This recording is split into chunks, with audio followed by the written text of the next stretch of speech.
behind every single brand, there is a person. And behind each person, there is a story. So, and that person and that story, what makes the brand from unknown to unforgettable. So without any delays, please introduce us to our audience and tell us a little bit about you. Thank you so much. And I appreciate that because I think your story is absolutely fascinating as well, which is, we'll get into that too.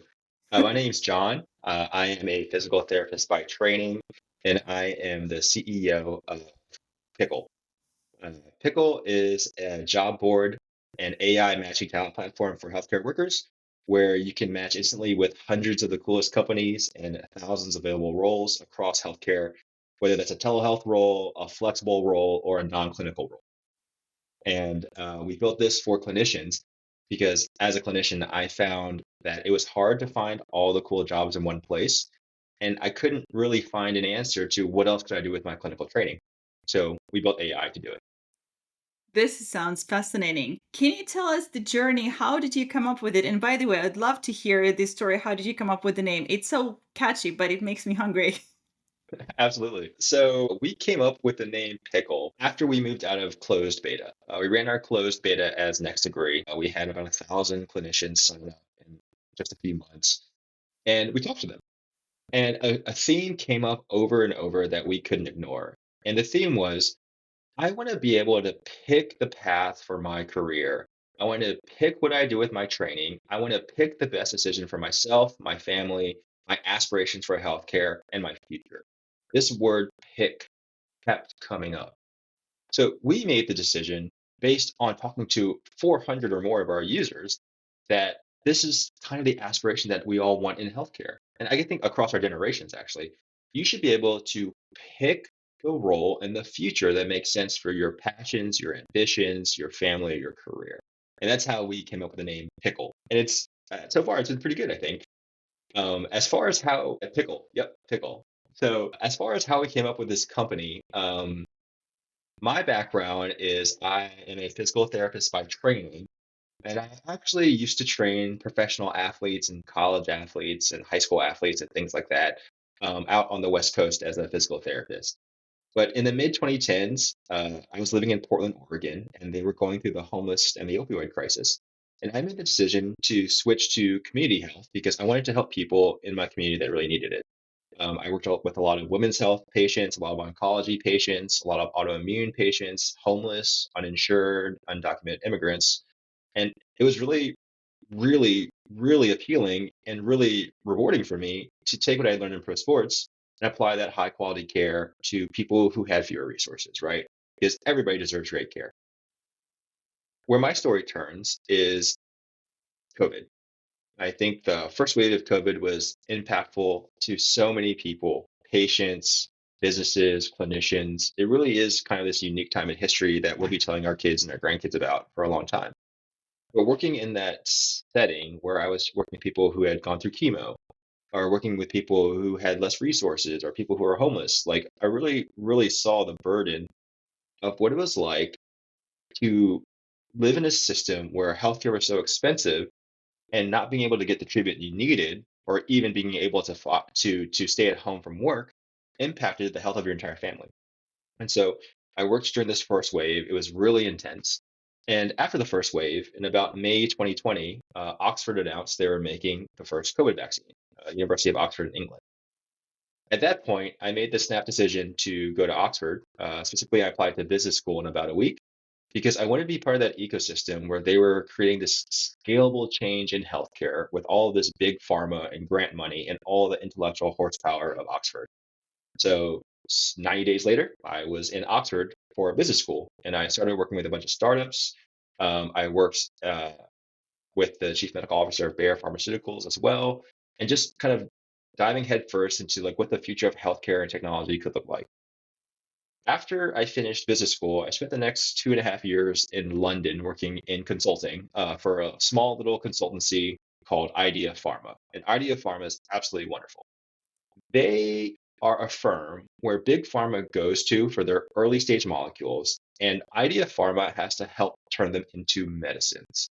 And what that means is we had to find out, what did the clinical trials look like? What diseases could you go into? What did the patient profiles look like? How do you build out marketing? How do you deal with regulatory concerns if you're launching all over the world with different rules like Asia or Europe or the US? What does market access look like? We did this for molecules and for software products in like the pharma tech space. And we would work with these companies and package everything up, and big pharma would then go on and develop these life-saving cures of the future. I worked on things like CAR T. I worked on things like GLP-1s, and it was just like really, really interesting. I was also working at the time in London with the United Nations as a global health subject matter expert, working on digital health adoption and just general healthcare equity, like in the Middle East and Africa and things like that. And my UN friends, were saying that COVID would be over sometime soon. Announcement would come sometime soon. It's either UN or the World Health Organization. They all kind of exchange information or something like that. And so got the heads up. And in August 2023, when the World Health Organization announced COVID was over, I decided to leave my consulting job and go back to healthcare.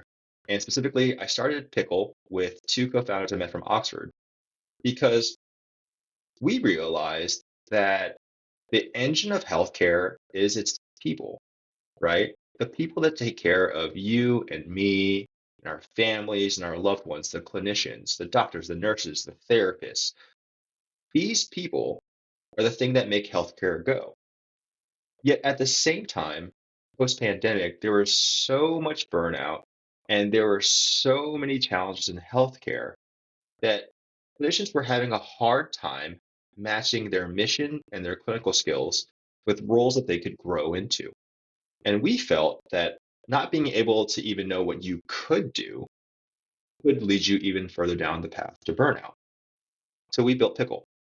And basically, our first iteration of Pickle, which we just launched on July 3rd, is this platform where we've aggregated thousands of the coolest telehealth, part-time, flexible clinical, and non-clinical roles across about 100 of the coolest startups in healthcare. And we've built AI that helps clinicians match not only their backgrounds, but their desires and their ambitions and their training, which include things like marketing and operations and product, with these cool emerging mission-driven companies. Because at the end of the day, our philosophy is that clinicians should be able to pick. You should be able to pick the best role that marries your career growth and your aspirations for how you want to impact yourself, your community, your family, society, etc. And in the coming years, we'll be adding even more and more companies and roles, including hospitals, local clinics, and things like that.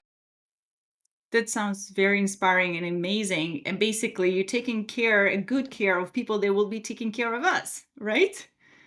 Yeah, I think it. I remember being a clinician during the COVID time, and the one thing that was really traumatic, and I think many of my clinical colleagues also have kind of had to box up, is that fear. I remember very simply coming home from work one day and not knowing what I was bringing home to my family because we had so little information about the pandemic. And kind of this like collective trauma, I think, is something that really embodies the sacrifice that clinicians go through, not only through clinical care, but the hundreds of thousands of dollars and the years of your youth that you dedicate to helping other people. I think that after that sacrifice, you should be able to at least have an idea of what you could do, and then you can make the best choice for yourself. That's inspiring. I mean, when I first heard your story, I felt like I absolutely have to share it with the audience. And I really wanted you to share a little bit more about your personal journey. I think you've Yeah. had some quite amazing stories to share from your early ages and from your quid pro quo path and your fun years in Oxford. Would you mind to share a little bit of that? Absolutely. So, my parents were immigrants to the US. I split time in growing up in rural Virginia, as well as the projects of New York City. Every summer, I would spend with my grandma in New York. And even today, she's 90 years old. She refuses to leave the projects. Like I'm here in Brooklyn right now. I go to Manhattan every other week. She's like a tough, tough lady. But my parents, They didn't go to college. Parents were immigrants, and I remember feeling really out of place when I started going to school.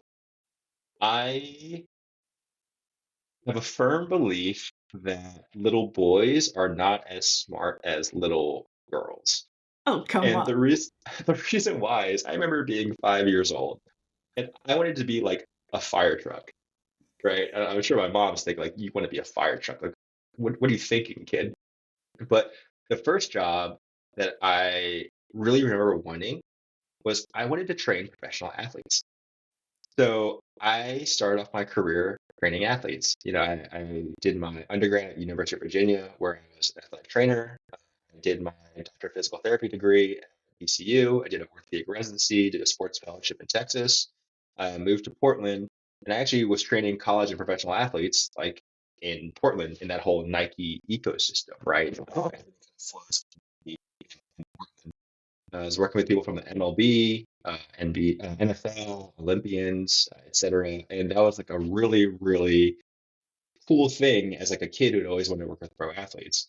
But how I made the shift to community health was quite interesting. One of my colleagues, she's a great physical therapist. I don't know if she's listening. Her name's Caitlin Portland. Like, still think about you.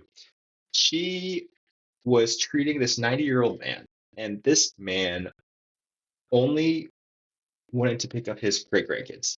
Like, I'm here. That's why I'm here. I've had a new family member. How do I pick them up? So she went on holiday, and I took over her patient for her. And I spent a week or two teaching this 90-year-old man how to do a barbell deadlift, sumo style, to simulate picking up his kid, right? And you do it safely. We have risers, we have like weights of every single size. You can like measure it and gauge it and do all the stuff. But the main thing is teaching him how to bend appropriately to lift and carry, right? And he was able to do it. He was able to pick up this child. And I remember he sent me a picture of it. And that's when I realized that I had forgotten why I entered healthcare in the first place. As a teenage boy, I wanted to work in pro sports. As a very, very young child, 3 or 4 years old, I remember being in rural Virginia and going to the doctor's office with my parents and thinking it was really strange that they got different care than other people. Their care wasn't bad at all. But I remember the conversations were shorter, the questions were different because I'm fluent in English. My parents speak English, but they're not native speakers. And I always thought it was different how their conversations were more abbreviated. And I realize now as an adult that's due to things like language differences and cultural differences and stuff like that. But that experience as a young child, as a 3 to 4 year old kid going to the doctor with my parents, that's what brought me into healthcare. I had forgotten it as a little boy and as a young man trying to go into sports and be this person, that it came full circle after working with this 90-year-old man. And that's what made me shift to community health. And then the rest is history. How did your parents react when you told them that you're making such a shift? How did your friends respond to your desire to go from one career path into another? So I have a funny story. So my mother, I love her to death. She's the nicest lady, but sometimes she'll just be bluntly honest with you. And I remember the day I got my acceptance into Oxford. And I called my mom. I said, Mom, I got in Oxford. And my mom, she says, does this mean you're not a doctor anymore? I just thought she was the number one school in the world at that point. Right? I just got in. It's like this whole pandemic thing. And my response to my mom was, Mom, like I'm a doctor of physical therapy, but I'm not really like a medical doctor anyway. And she was just worried that could she still tell her friends that her son had a doctorate of some sort, right? So that kind of encapsulates that relationship. We still laugh about it today. Bigger than a doctor. How was your years in Oxford? How did you make the best of your experience? I love the story about the beer, so I want my audience Yeah. to hear it too.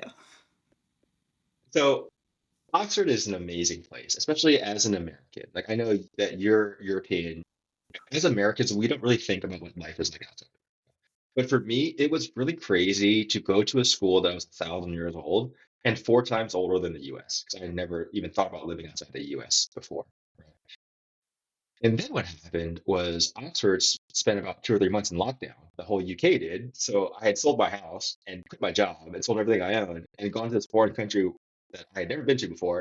And I was stuck there. Right. But what was fascinating is the school did a couple of great things. The first thing is the school did not let any tourists into the university. So we were stuck in Oxford, but we had the whole university basically to ourselves. And the second thing that was really amazing is they instituted the rule of six, where you can only hang out with six people in your bubble at a time, which allowed you to make these kind of really deep relationships with people instead of this like traditional business school sense of meeting 300 people horizontally at once. And Oxford's really special because, at least in their business school, I think they had 50% women. I think they had 70 countries that were in our program, and they had at least 10% of the class that came from the continent of Africa. So as an American, I was now a minority, right, in this program. And keep in Just mind, we were in like we were in this whole lockdown pandemic situation. So I got to ask all my friends, all my new friends, what healthcare was like in their countries and what life was like, and all these things that I had never really thought about growing up in America with our cars and our gasoline and our fast food and things like that. But then I realized that business school was probably not the best choice for me because I had never opened Excel or PowerPoint before, didn't know what a debit or credit was, or didn't know what a cash flow sheet or a balance sheet was. So I was really struggling. So once the lockdown ended, I started to exchange what I knew for things that I did. And so what I did was I started a pro bono physical therapy clinic in my flat once COVID ended. And what I did was I would exchange free physical therapy sessions to my friends in exchange for a six-pack of beer and a lesson about something they were experts in. So I learned how to do slides and spreadsheets from my friends from McKinsey, right? I learned about supply chain from my friends in manufacturing. I learned about strategy and long-term projects from my friends in oil and gas. And and I got to teach them about healthcare. I got to teach them about their bodies. I got to teach them about strengthening exercises and things like that. And yeah, I was booked out for like weeks. And I remember at the end of the year, I started getting inbound requests for some of the sports teams because I think they had found out through the other networks that like a pro sports US physio was at Oxford. So like people from the track team and the rowing team and like the soccer team, the football team would like say, "Hey, like, are you taking any clients?" And I'm like, "I'm not taking any clients. Literally just trading beer. So I guess we could hang out."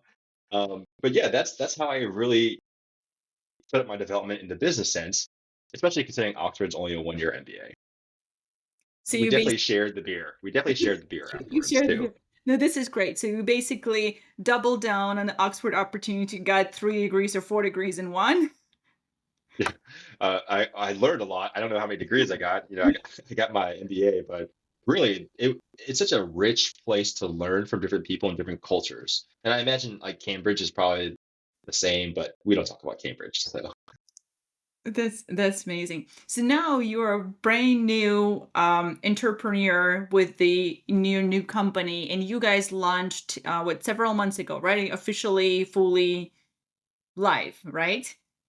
so we launched our private beta in the Mhm. spring. We launched our public beta last week, July 3rd. And So yeah, how did it we've only been feel? alive for like 7 or 8 months. Uh, I think I've started businesses before, but never a hyper growth tech business. I definitely think what people say about the pace being overwhelming, it definitely is. Like you kind of have to be insane to start a true hyper growth company. But if it's a big challenge you're trying to solve and you're doing it with your friends, like you might as well go all for it. So the experience is really good, but it's been really, really fast. Like I can't even believe it's July now. In my head, I still think it's January. Then we speak to other people and they're like, my company has been alive for 7 years. We just hit 1,000 clinicians. You got 1,000 in like a few months. How did you do it? I'm like, I don't know. Well, so what keeps you awake at night? Is there anything, or you sleep like a baby from all the stress and overwork during the day? Uh, the thing that keeps me up at night is what if I'm not going fast enough? And I'll tell you why. Like, we build this thing for clinicians. Like, clinicians should have a choice. They should be able to pick their careers, their futures, right? But one thing that I remember vividly, and one thing that I've learned from all my healthcare friends is whether you're a doctor or a nurse or a dentist or a physical therapist or an occupational therapist or a pharmacist, you're never really taught in school how to look for a job, right? In fact, some of us are told if you think about anything but patient care, you're going to be an unethical clinician, which like cuts to the core of why you joined the profession, right? You want to help people. But the backlash of that is with healthcare so expensive, one, can you really offer the best care and recommendations to your patient if you don't know how much your care costs, right?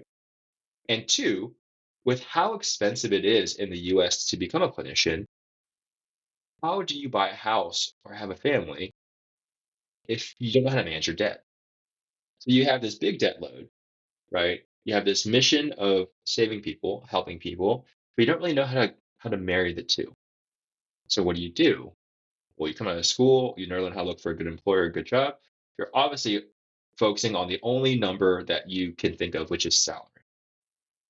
And the thing that keeps me up at night is I've spoken to dozens of clinicians who left the profession because they took their first job in a really high paying role that ended up being like a travel role in the middle of Iowa or something like that. And the reason why that's challenging is because as a new graduate, you still need mentorship. But these roles that are hard to fill get paid a lot by these like travel staffing firms and whatnot. So you're stuck alone in the middle of Iowa, seeing 30 patients a day with no mentorship. Of course you're going to burn out, right? And to me, our greatest resource has always been our next generation of clinicians, right? I taught students as well. They are the future. But if we're not preparing them for sustainable careers and we're churning them out, what's the implications for our own families down the road if there's not enough clinicians to treat our children? So that's what keeps me up at night. How do we stop our newest clinicians from entering a system where they're more likely to burn out because of knowledge gaps, right? This is strictly knowledge gaps. And this is not saying travel is bad or agencies are bad. That's not it at all.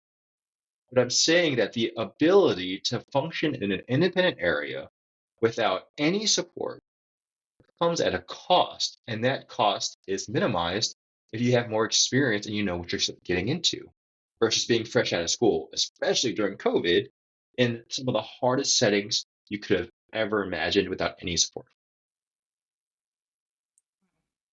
Well, it sounds like there is a baking of another business idea coming out from that conversation here. I don't know. It's just, I think one thing that healthcare does really well is we do really well at teaching others. Like it's ingrained in us. You do your internships, you shadow, you learn. And it really is a way of like giving back to the next generation. And so even now, I still have my license. I'm still a licensed clinician, but I don't treat patients. I'm still thinking of like how do we make this whole thing sustainable so that we can have enough clinicians acknowledging the fact that you should also be able to pick how you want to run your career, right? And I think telehealth is a really interesting one, especially post COVID, because it kind of gives you that nice flexibility versus um, balance in your career, if that's what you want. Interesting. So, what are your ambitious goals for the next 5 years, so 3 to 5 years? Where do you see you take Pickle to, or where do you see yourself being in? I would love to be the code word for a whole new generation of healthcare professionals. Like by 2030, two-thirds of all clinicians will be Gen Z or young millennials. And this is according to US Census data. And there's so many taboo topics of our forefathers, like salary, like student loan debt, that Gen Z's like just value transparency. They don't even care about it, right? But you still can't speak about that openly in an environment where maybe you're not the head honcho or whatnot. So I would just love to be one, a place clinicians can learn about all the taboo things for their careers about salary, locations, etc., like openly and freely. But also, secondly, kind of like a cool code word to talk amongst your colleagues when you're having issues, like you're in a pickle. Like, how do you get out of it? In a pickle. Yeah. And so, ultimately, the net goal is my goal is for Pickle to be a place for every healthcare professional, whether you're a doctor or a nurse, physical therapist, to unite as one tribe and to come to a place and know that you can find whatever you're looking for in your career, whether that's right now or maybe 5 years from now, right? Where you know that maybe you want to be a clinic manager one day, but you're a new graduate. How do I get there? Right? Or maybe you are a clinic director and you want to be VP of ops at a startup. How do I get there? Right? And not only be able to find these roles, but to find people who look like you, who have the same similar background and training in you as you, and find inspiration to know that someone else from your background has done it too, and to learn from them. That's a wonderful inspiration. And I'm pretty sure that by just listening to you and talking to you, people get charged up and inspired by your vision and passion. And that's, I'm honored to share this. So if any businesses would like to join the forces with you or support your idea, what is the best way to reach you or what immediate need that, you may be able looking for assistance from anyone who will be listening to this? Absolutely. I think the easiest way to find us is to check us out at withpickle.com. Whether you're a clinician yourself or you have a sister or a cousin who's a doctor or a nurse and just thinking about what's next, definitely check us out at withpickle.com. Companies can also reach out to us there to help get on the platform and help find mission driven clinicians to help with your scaling and your hiring and your impact on your community. Um, Basically, I like to think of us as the Bumble or the Tinder of healthcare hiring. Continue with the healthcare. Yeah, we don't actually we're actually not a recruiting firm. We don't do recruiting. What we do is we match mission-driven companies with mission-driven individuals who are top candidates so you can meet each other and go interview. Who you choose to interview and hire is up to you as a company or hiring manager. But the first step is taking the people who are the engine, understanding their needs and their inspirations, and finding the cool companies that would hire them and just letting them know they exist. So if you're looking to scale rapidly and not looking for recruiter fees or whatnot, I would definitely love to work for you or work with you. This is wonderful. And if you'll be 100% successful, maybe we'll try to replicate on one of the dating agencies too. Yeah, yeah. I don't know. I think oh man, Bumble's huge. Tinder's huge. I think that would be if we were able to get if we were able to become a verb, that'd be amazing. Well, the time will show. I'm pretty sure the all stars lined up for you guys. Yeah. All right, John. It was my pleasure. And I am honored. So, last couple of words. So, what the words of inspiration you would share for any crazy people out there who are really trying to launch an ambitiously viral business to really mission driven? What are the things that you would suggest them to look out for or inspire them to go forward? I had a mentor tell me this once that I thought was really smart. And basically he said every kite needs a stone. One of the biggest misconceptions in startups is that you have to have this great idea that can change the world. This is a kite. This is a dreamer. This is someone who thinks that they can shape the world in a way that they see. But in my opinion, with my co-founders, I actually think the stones are more important. The stones are the operators, the people who could apply logic and rationality to your dream to help break it down into chunks and bites so you can make progress towards it. Because without a stone, a kite gets distracted. They just fly around. Without a kite, a stone gets stuck. But really, putting them together and finding these teammates is really, really important. I've heard so many people say, I don't think I can be a founder. I don't have a great idea. I just see the problem in everything. It's like, no, you're the perfect founder. What you need to do is find someone with an idea that you're inspired by and work together to make it real. So, yeah, the kite and the stone. Every good team needs both, or preferably a few more stones than kites. I love it. Thank you so much for sharing. And with that being said, until next time, thank you so much. Thank you. Have a great day.